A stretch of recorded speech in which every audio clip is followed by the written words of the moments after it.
Hello everyone, आज के video में हम लोग एक नए क्वेश्चन को देखेंगे। ठीक है, ये क्वेश्चन है जियोग्राफी का क्लाइमेटोलॉजी से ये क्वेश्चन है। ठीक है, क्लाइमेटोलॉजी और ओशियनोग्राफी से पकड़ लीजिए, ओशियनोग्राफी का ये क्वेश्चन है।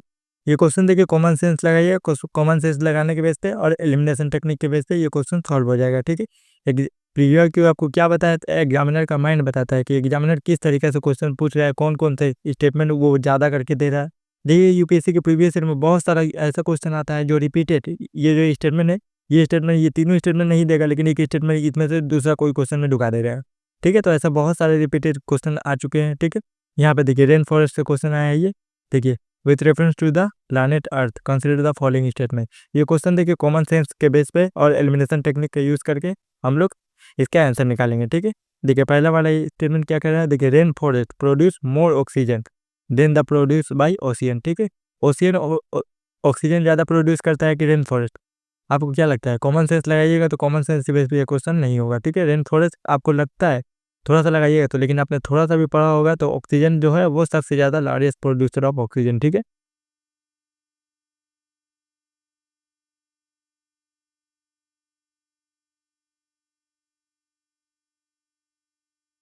ठीक है, ऑक्सीजन का लार्जेस्ट प्रोड्यूसर कौन है? ओशियन है। ठीक है, रेन फॉरेस्ट नहीं है। ये स्टेटमेंट इनकरेक्ट हो गया, ये स्टेटमेंट इनकरेक्ट हो गया। आप एलिमिनेशन टेक्निक लगाइए, ये वाला कट गया, ये वाला कट गया, बचा दो। 50-50 आपका आ गया, 50-50 आ गया, 50-50 इसमें से दो कोई भी चुनिएगा तो आंसर निकल के आ जाएगा। ठीक, देखिए तीन वाला इसमें नहीं है, तीन वाला को देख लेते हैं, तीन वाला को देख लेंगे ऑटोमेटिकली निकल के आ जाएगा आंसर। ठीक है, देखिए वेल ऑक्सीजनेटेड सरफेस वाटर, ठीक है, contains several fold higher oxygen than that of atmosphere air। ठीक है, और जो अब ऑक्सीजन का प्रेजेंट होता है वो सरफेस वाटर में ज़्यादा नहीं होता है, डीपर वाटर में ज़्यादा होता है। ठीक है, तो उसकी बेस पे ये स्टेटमेंट भी इनकरेक्ट हो गया, तो बचा कौन? Two only. ठीक है, तो आंसर भी होगा टू ओनली। ठीक है, तो ये वाला सेवरल लिखा हुआ है ना, इसकी वजह से ये स्टेटमेंट जो है इनकरेक्ट हो गया। सेवरल नहीं होता तो ये स्टेटमेंट जो होता करेक्ट होता, लेकिन ये स्टेटमेंट इनकरेक्ट है। ये क्वेश्चन थोड़ा सा हार्ड में गिनती आता है, क्योंकि यहाँ पे ये वाला स्टेटमेंट तो एकदम सीधा साधा है कि स्टेटमेंट सही हो जाएगा, लेकिन यहाँ पे एलिमिनेशन टेक्निक 50-50 आपका चांस आ गया।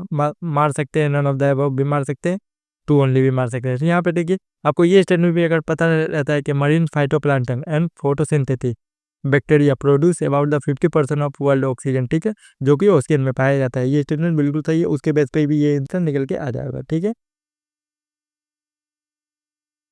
ठीक है, पीवाईक्यू का एनालिसिस जरूर देखिए, क्योंकि पीवाईक्यू का एनालिसिस यही बताता है कि एग्जामिनर कहाँ से क्वेश्चन पूछ रहा है, कौन कौन सा फोकस एरिया है। ये हर वीडियो में मैं बोलता हूँ, क्योंकि आपको फोकस एरिया कैसे पता चलेगा? पीवाईक्यू का, क्योंकि सिलेबस बहुत लंबा है। सिलेबस में एशियन भी लिखा हुआ है, मेडिएवल भी लिखा हुआ है, आर्ट एंड कल्चर भी लिखा हुआ है, लेकिन कौन कौन सा जियोग्राफी भी लिखा हुआ है, लेकिन जियोग्राफी का कौन कौन सा एरिया से क्वेश्चन पूछ रहा है वो पीवाईक्यू आपको बताएगा। ठीक है, इसीलिए दो चीज़ें आप फोकस कीजिए, सिलेबस को देखिए, सिलेबस आपको ये देखिए, सिलेबस एक चीज़ मैं बताता हूँ, सिलेबस ये देखिए, ये बाउंड्री डिसाइड कर दिया। ठीक है, ये एक घर का बाउंड्री है, यहाँ पे एक घर है, यहाँ पे एक घर है, यहाँ पे एक घर है, यहाँ पे एक घर है, यहाँ पे एक घर है। ठीक है, लेकिन बाउंड्री तो डिसाइड कर दिया, 5 घर है, 5 चीज़ें आपको पढ़ना है, लेकिन बाउंड्री के अंदर मान लीजिए खजाना है, बाउंड्री के अंदर भी किस घर में खजाना है ये कैसे पता चलेगा आपको? पीवाईक्यू के जरिए, कि पीवाईक्यू में वो चीज़ें बता दे रहा है एग्जामिनर की, ये वाला चीज़ मैं बार बार पूछ रहा हूँ, यहाँ से निकल के आ रहा है ये चीज़ें, तो ये कैसे पता चलेगा? एग्जामिनर आपको क्या बताता है, एग्जामिनर का माइंड कैसे पता चलता है? पीवाईक्यू के जरिए। बाउंड्री का बताता है सिलेबस, सिलेबस और पीवाईक्यू। हर टीचर आपको बोलेंगे कि सिलेबस और पीवाईक्यू सॉल्व कीजिए। ठीक है, यही दो चीज़ें हैं जो आपको एग्जाम पास करने में मदद करेगा, और दूसरा कुछ इधर उधर भटकते रहिएगा, कुछ नहीं मिलने वाला। बहुत सारा किताब पढ़िएगा, बहुत इधर उधर भटकिएगा, क्वेश्चन सॉल्व नहीं कीजिएगा, पीवाईक्यू नहीं देखिएगा, आपका क्वेश्चन सॉल्व वहाँ पे जाकर हेरा जाइएगा। ठीक है, यूपीएससी के एग्जाम हॉल में जाकर हेरा जाइएगा कि कहाँ मैंने क्या पढ़ा था, कुछ भी नहीं आया है।